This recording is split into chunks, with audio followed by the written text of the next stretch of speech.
বরবাদ দেখেছেন কিনা আমি জানি না, ওই মুভিটার মধ্যে যত রকমের ড্রাগ অ্যাডিক্ট আছে ওটার মধ্যে সব শেখানো আছে। তাণ্ডব বের হয়েছে, এটার মধ্যে সেম কাহিনীগুলাই, মার্ডার হচ্ছে, খুন হচ্ছে। আমার তো মনে হচ্ছে সবকিছু সিনেমা দেখে হচ্ছে। সাকিব খানের আমার এই জিনিসটা ভালো লাগছে যে সে হাতে নিয়ে একটা নেশা নেয়, বুঝছেন। যখন একটা মুভি একটা গার্ডিয়ান দেখতে আসে, বাচ্চা বাসায় রেখে আসা যায় না।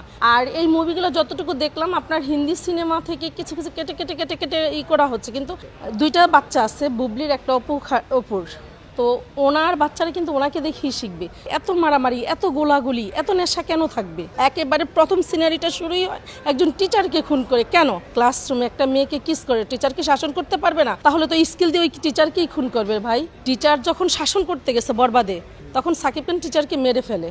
তা আমার বাচ্চা তো এটাই শিখবে। সাকিব খান আমাদেরকে, নতুন জেনারেশনকে যেই মুভিগুলো উপহার দিচ্ছে, আমি সেটা ভালো মনে করতেছি না। আমি হয়তো আশা করেছিলাম ওনাকে পাবো কিনা। আমি যদি ওনাকে কখনো সামনাসামনি পাই, আমি এই কথাটাই ওনাকে বলবো।